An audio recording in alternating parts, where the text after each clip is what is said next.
Have you heard about this dude? He went viral because he asked questions that we should ask about childbirth. I know.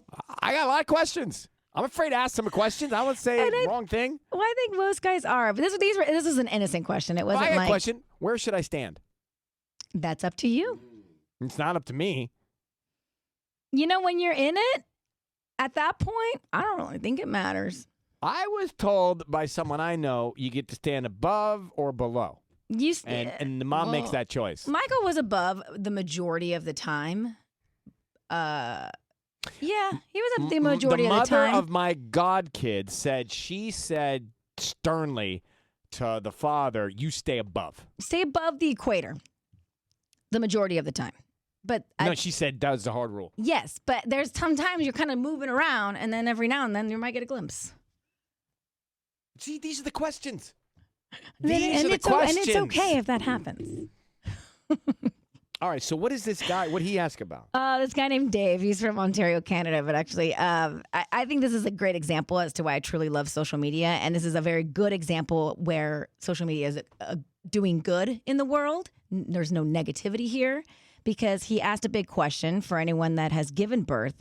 And it was something that he tweeted out. And he said, what is one thing that your partner did, said, or brought to the hospital that really helped you through your childbirth experience? Very innocent question that blew up everywhere, not only on Twitter, but then it got reposted onto Instagram, TikTok, you name it, basically all platforms. And everyone, because it's such a broad subject, I feel, and everyone has their own opinions when it comes to childbirth, has chimed in with all their responses, and they keep pouring in. So I'll just give you a few of the best ones. One of them was, don't speak during a contraction unless it's words of encouragement. And how do you know when the contraction is? The woman is contracting, and it's like a painful feeling. So how do I know that pain from other pain? Because she'll usually be breathing, and it'll be like a. Whew. But you don't ask. You can't say, "Hey, is this a contraction?" You maybe just don't ask questions. Just don't talk. Just like or unless just be like, what "You're else? doing great. You're doing great." One person said, "Make sure you know what her favorite meal is and have it planned out for after delivery." Sushi, whatever it is, usually something that she couldn't. Sushi in the hospital? After delivery. In the hospital? Yeah. So whatever she basically couldn't have while she was pregnant for 9 months. Oh, can you have sushi immediately? Yes. Can you have wine immediately? You can't have wine immediately. Nah, maybe just a little sip if you want to, but not really because you're breastfeeding still. But yeah, I didn't. But sushi's fine. Sushi's fine. Stuff I didn't know. One person said, he was filling out the paperwork, and when it asked for the father's full name, he said, "Hey, babe, what's your dad's full name?" Oh, my God. You're the father, babe. So he didn't realize that. He was in shock. Yeah, there's a lot going on. I didn't see all this coming.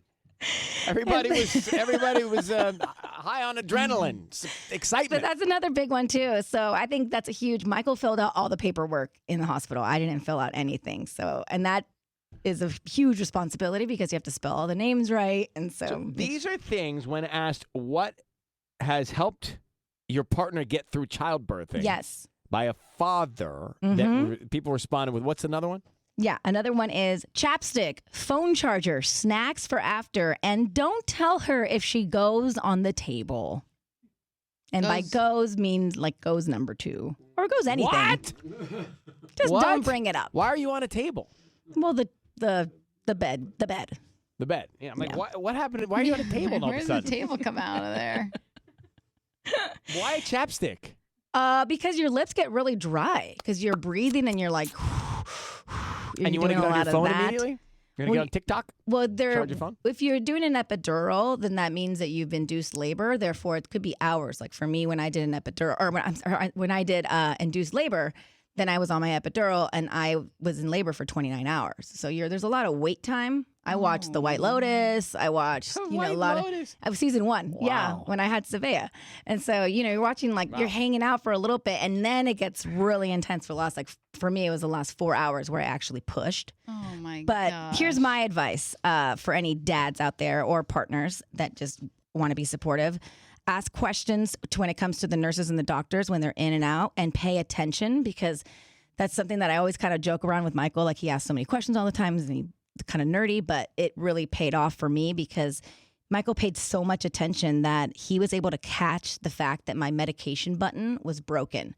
And so every time that I thought that I was actually pushing the button for my epidural medication to kick in, it was actually not. And I was like, I feel like I'm still really feeling my contractions. And he was like, but you're pushing the button every time, right? I'm like, yeah, I guess. And MacGyver's in there to check the button. And he finally figured it out. And so you give a button test the second you get into that room.